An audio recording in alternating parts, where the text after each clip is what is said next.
Welcome to this edition of Labor Vision. I'm Bob Delaney, Executive Director of the Institute for Labor Studies and Research. Labor Vision, a production of the Institute, focuses on topics of importance to working Rhode Island families. We hope you enjoy this evening's edition.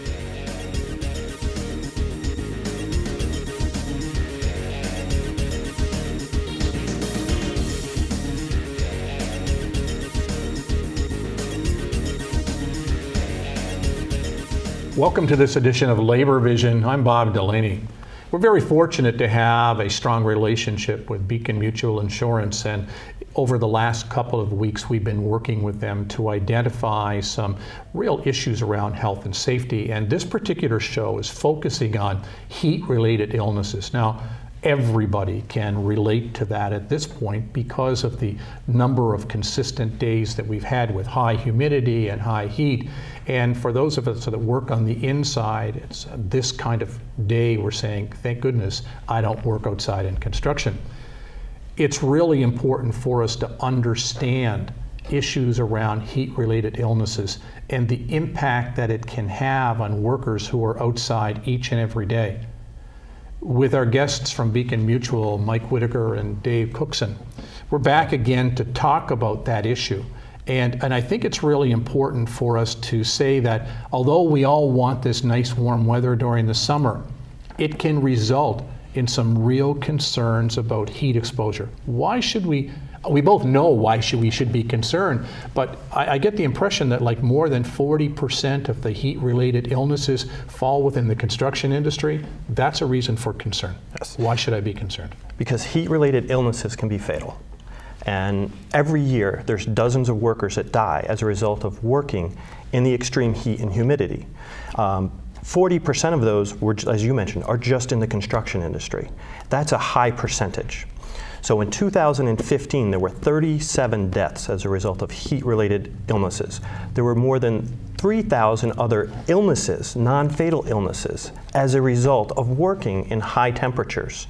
And some include construction, but it can be landscaping, it can be manufacturing. If you're working next to, say, a very hot furnace, and the ambient temperature outside is already 95 and high humidity, what you're being exposed to is much higher. So while we all like to enjoy the beach and we think, oh, it's a nice beach day, well, we also have to take care of ourselves when we are working in those warm, humid conditions. So other areas that we have to look at are restaurants, as I had mentioned, landscaping. So there's many different industries that we have to look at that are exposed to heat-related illnesses and injuries. There are more than just more than one category of heat-related illnesses. We've had some discussions, and they're kind of broken into three categories. What are they? So the first one that you have is heat cramps, and then you have the heat exhaustion, and then you have heat stroke. Heat stroke is the one where somebody they have collapsed. And it's basically due to exposure to the temperatures. Something like that is a medical emergency. You have to call 911 right away. There's no trying to move the person into the shade. If somebody collapses as a result of working in the sun, being exposed to high temperatures, they need to be taken care of right away. So some of the programs that are out there, what companies need to do is they need to train their employees to recognize some of the risk factors. They need to recognize what are the precautions that they should take. I think if anyone has gone by a baseball field or a soccer field when it's warm out, there's quite a few players that have these little things that they drape around their necks when they come off the field. They're little cooling towels. Well, I was talking to a neighbor just last night. He said he has 2 of them that he takes to work every day. He's an auto mechanic. But twice a day he takes it out, uses it to cool down. That's one way he can cool down. So there are quite a few risk factors, and I'll let David talk about the different risk factors that we face. Well, some of the risk factors, Bob. Scientifically, we're talking about radiant heat, we're talking about dry heat, we're talking about humidity, and there are actual sensors that you can use to determine all of this, and it's beyond most of us, frankly. OSHA and NIOSH, the National Institute for Occupational Safety and Health, and the Occupational Safety and Health Administration have combined to come up with a heat app for your phone. It's free. It's easy to use. You can't miss it on your phone. It's a little picture of a sun with a red background. The beauty of that app is any one of us can basically launch that app, and in a matter of seconds, based upon where we are using GPS, the app will tell us basically what the risk factor is right now and also what it's anticipated to be during the course of the day. That app is a wonderful tool for employers looking out for their workers and for workers looking out for themselves and for their peers. The app also gives you signs and symptoms. Mike mentioned, and we've talked about, there's starting with sunburn, and it's the obvious one, right? And then heat cramps, and then heat exhaustion and heat stroke. That app's going to walk you through all of that, and most of us know what a sunburn looks like. That's pretty easy.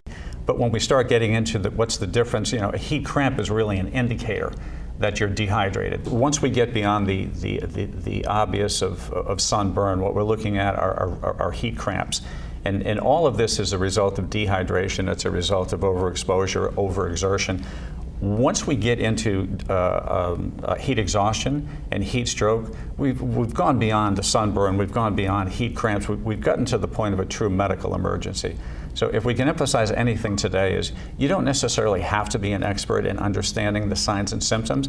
And by the way, that OSHA app that I just mentioned will help you do that. But you have to understand if someone is dehydrated to the point where they're suffering from heat exhaustion and or heat stroke, it's a medical emergency. Heat stroke in particular can be fatal.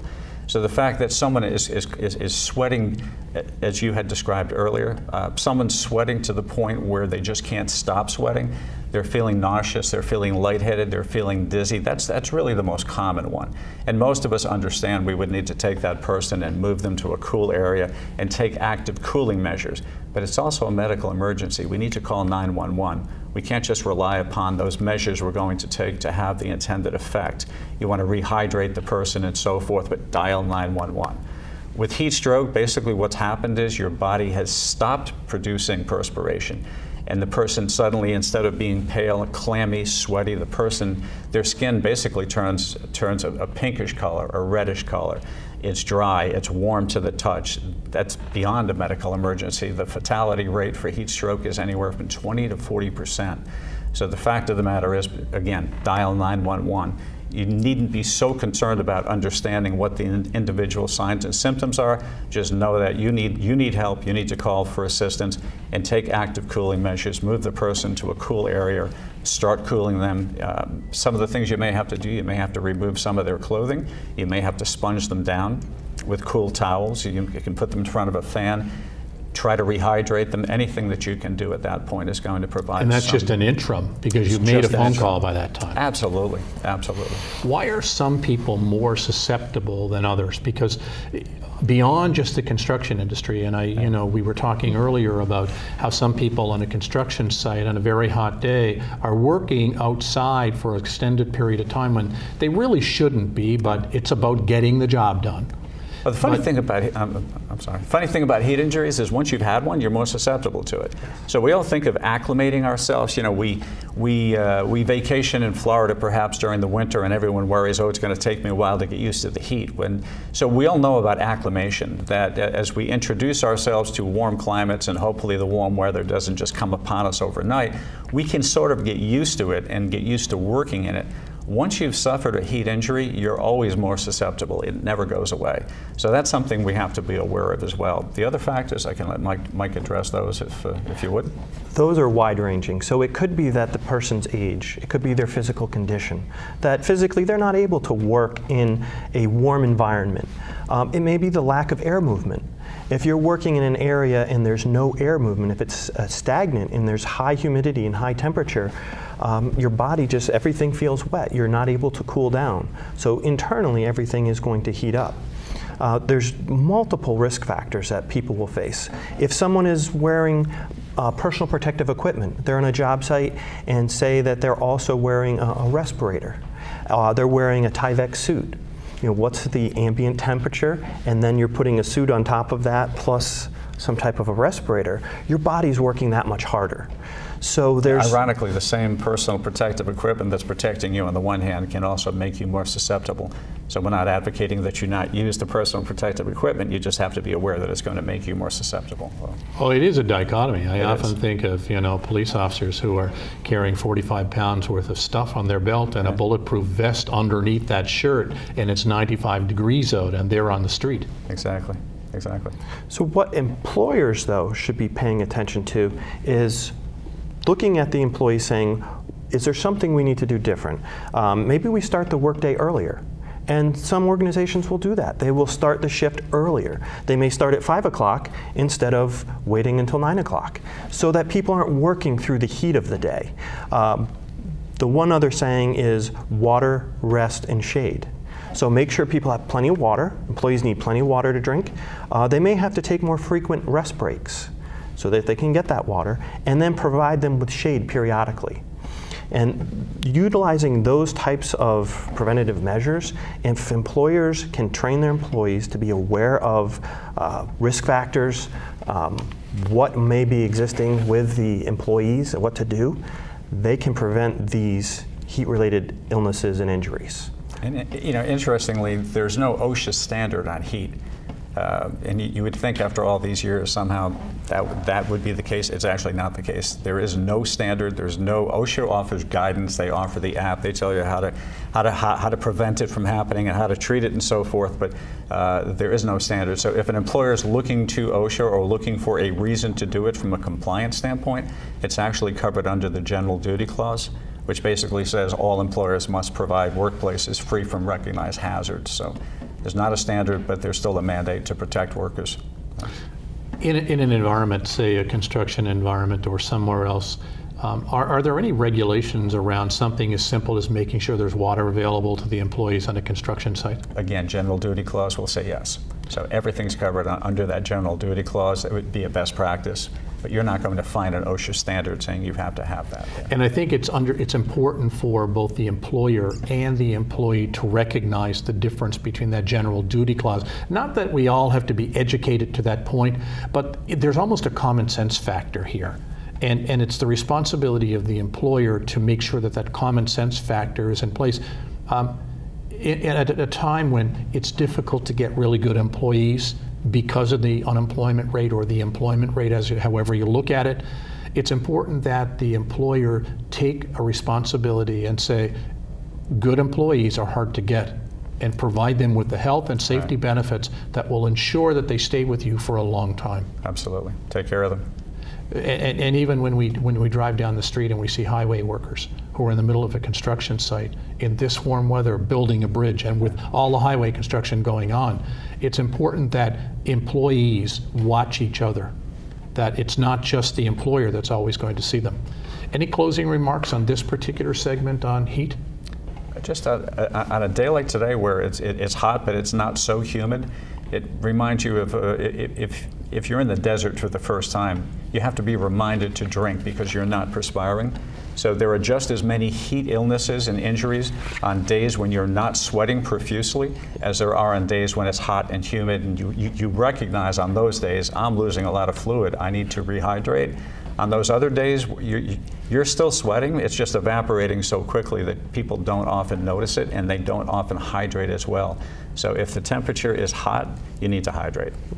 One other thing I'll add is on our website, beaconmutual.com, we have some safety alerts. One of them is on Beat the Heat, and it walks somebody through what they can do to help prevent heat-related illnesses, as well as other seasonal type of safety alerts, whether it's a hurricane planning guide, severe storm planning. There's things on there that can help the employers get through this hot time. Thank you for taking the time for coming in again. I look forward to some sessions in the future that we get to have a conversation about common sense health and safety on the job. Absolutely. I think it's important that we recognize the good work that Beacon Mutual does, that oftentimes it's not that it's just an insurance company, it goes beyond that. It's the public service that you provide, the education and training that you provide, and the support that you provide for both workers and employers. Thank you for watching this segment on Labor Vision. I look forward to seeing you again. Goodbye.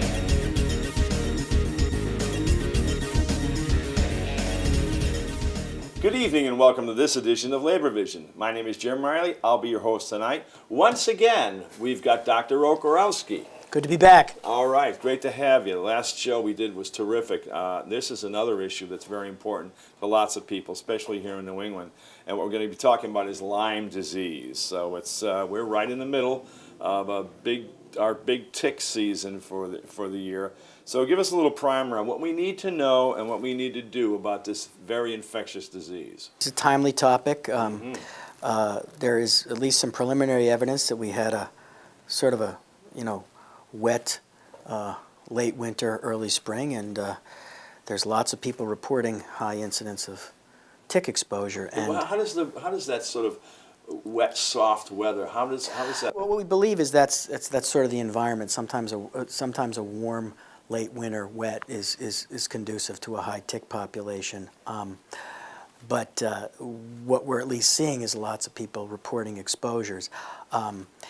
And what we need to know is Lyme disease is really the most commonly reported tick-borne illness in the United States. And it's a disease with a pretty large scope. CDC estimates anywhere from 20 to 25,000, maybe upwards of 30 to 50,000 diagnosed cases. But there's also more and more evidence of underreported cases we're missing.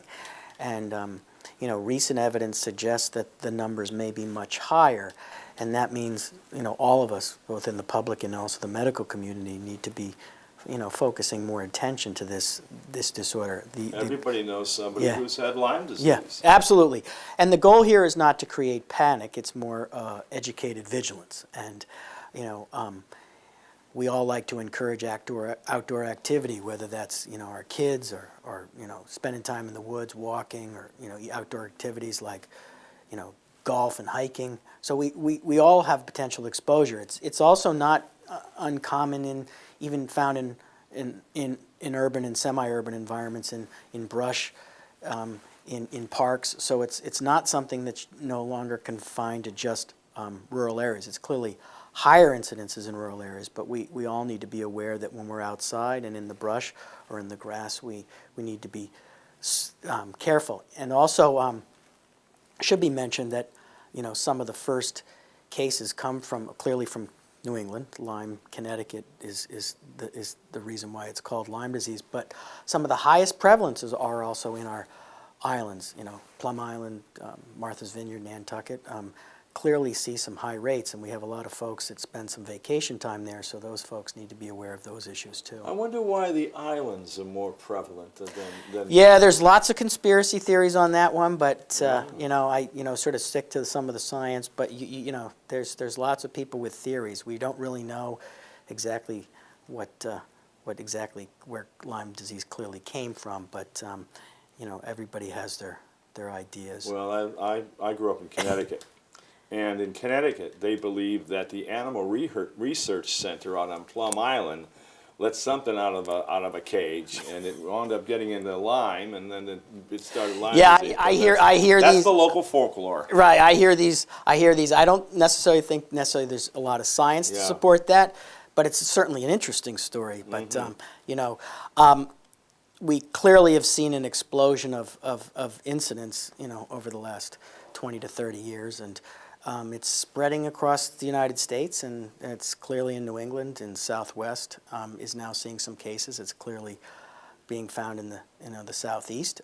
So it's something that may or may not have started in New England, clearly first recognized here, but now is not only a state issue, but also multi-state issue, but also now becoming more international, clearly into Canada and other regions. So it's something we all need to be aware of, and I would agree with you. Most of us know at least somebody, either in their immediate family or a friend or relative, that's been exposed to this. The good news is, caught early, it's quite treatable, but it's also preventable, and we'll start talking about some of those issues. It should also be mentioned, though, that it's something that employers and employees need to be more aware of, and we clearly see folks being exposed in the trades, in construction, landscaping, forestry, people doing land surveying, farming, railroad work, oil field work, utility line workers, who all spend significant times outside, need to be really aware of that. I want to take a moment to talk about the actual tick itself. Now, from what I understand, ticks are born in nests, and after they're born, off they go and climb up somewhere, and instinct tells them, okay, sit tight and wait for a host. Well, yeah, I mean, we don't want to get super technical here, but a lot of people do ask the questions. It should be important to emphasize that Lyme disease really is passed by a specific type of tick, and that's the black-legged tick. So that would be separate from your dog tick. And you'll see on the news and cards and on the internet, it's, how to differentiate that. We'd like to minimize exposure to all ticks. But when we talk about Lyme disease, we need to be clear that we're really talking about what is called the black-legged tick and not the standard dog tick. And Not the deer tick? Good question, good clarification. The black-legged tick is sort of synonymous with the deer tick. And the reservoir where these ticks live is really in small animals. It's actually found on mice, squirrels, and other small rodents. Deer get labeled because the nymphs, the small ticks, actually leave the mice and then grow to adults on large woodland animals like deer, but they also can be on other animals, raccoons, coyotes, and actually humans. And so that's where deer tick is sort of become synonymous with the black-legged tick in the eastern United States. Again, not to get too technical, but when you hear terms like deer tick or black-legged tick, they're essentially synonymous in the eastern United States, and that's the tick as opposed to the American dog tick.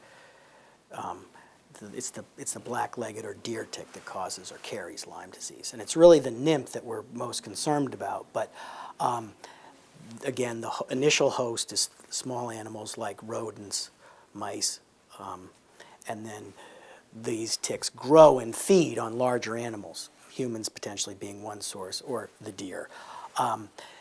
But getting back to that issue, that's important as families often ask, for example, how can we help control our population in our own yard? It's really one of the hallmarks of minimizing exposure in the yard, separate from repellents, et cetera, is controlling the mouse population and the rodent population, and that's important to do. One of the very simple things that, for example, folks often don't realize is things like bird feeders being too close to the house. What happens is, the birds come, drop the seed. What does the seed do? It attracts the mice. The mice, in particular, come close to your home, can increase the tick population in your yard. So one of the things that often specialists in this area recommend is if you're going to have, bird feeders, et cetera, move things to the periphery if you're concerned about, the tick population in fact in your yard. That's something I didn't know. One of the producers of this program, Tom Carr, lives down in Charleston, Rhode Island, and out in the country, and he's got he could do a tutorial on how to survive living in tick land. But what are some things that folks can do? What are some, let's say, defensive things? This is a hot topic, and one of the reasons why is Preventive maintenance, I guess you would say. In preventing exposure, one of the clear issues we have is how to keep the ticks off you. And it's whenever you're outside, you need to do some major things with clothing. Keep skin areas covered. Light colored clothing works great. Keep often high socks. But the other issue is the use of repellents like DEET. And many individuals don't want to use DEET. Many people are scared. Tell us about DEET. Well, DEET is a highly successful repellent, and it does repel ticks. It's 20. Where can you buy DEET? You can buy DEET at any sporting goods shop, also any camping store. Many your CVS would carry it. Oh, okay. Many moms are concerned about the health effects of DEET on children. What we need to recognize, though, is if you really want to make sure you're going to repel those ticks, DEET is clearly the most effective. There are some natural products. Some may be effective. It's difficult to compare, though, to the effectiveness of DEET. One of the things that often folks do, though, is they wear protective clothing. There's also protectively treated clothing, permethrin-treated clothing you can find at a camping store. Those also have some repellent properties. All good ways to explore. What I tell folks with kids is if they're concerned, by all means, talk to your family practice provider. And it's clearly an area that if you're concerned, it should be voiced. But again, it needs to be recognized that Lyme disease is a serious illness, so you really need to protect yourself if you're going to spend some time out in the woods. So if you choose to be out there, you need to protect yourself, and many folks choose wrongly not to, and I think that's why we see a lot of the exposure. The other important thing we need to discuss is, once you've been outside in the woods, you need to have a systematic process for checking yourself. And what a lot of folks do is, fully take off their clothing. Many families do what's called a tick check. So they actually take the time to examine a child or other adult, make sure there's no ticks on them, make sure they shower appropriately, and really take that process to heart. Many families I know in wooded areas do that nightly, just to make sure if the kids have been out in the yard or exposed to the dog, they've really been systematic about that process. The other one is if you have a family pet, you need to be concerned that the dogs can bring the ticks in, whether they're dog ticks or the deer ticks. So you need to really make sure that those dogs are checked. Cats can be possible exposure too. Many people don't like to hear this, but it also raises in the summer months. Sleeping with your pets, you need to make sure that your ticks are in fact free from, your dogs are in fact free from those ticks. So these are all issues that are really part of a systematic process for prevention. Okay, let's get to this. Got just a couple of minutes left. Let's tell us about the symptoms and how people are going to know that they have.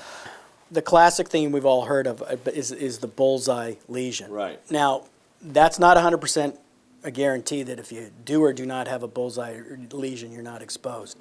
But it's clearly a hallmark. If you do have a bullseye lesion that develops after a bite, you need to take it seriously and report it to your provider. But other issues that come up are things like fever, unexplained joint and muscle pains, headaches, chills, fatigue. Those are really the secondary hallmarks after exposure. So you need to be vigilant about those and by all means report those to your healthcare provider who can then do some blood tests. And the important thing to recognize is with appropriate early detection, it's treatable with very basic antibiotics, and that's the good news. And so if you're concerned about it, by all means, talk to your family practice doc about it. And on the flip side, if you're in the workplace and you think you've been exposed, clearly talk to your safety and health professional, because I personally treat many in the construction outdoor trades where folks will be sent over to me to be examined because they potentially have been exposed. Well, this has been a terrific show. Thank you. And I know that our regular listeners will probably, regular viewers have probably learned a lot about something that they think they know a lot about, but really needed to know. Dr. Okurowski, thank you so much for coming here today. This has been a terrific show. And that's it for this edition of Labor Vision. We'll see you next time. Thank you for joining us for this edition of Labor Vision. We appreciate your input and encourage your comments. Labor Vision can be seen on this channel 3 times each week: Tuesday at 7 p.m., Thursday at 8 p.m., and Saturday at 5 p.m.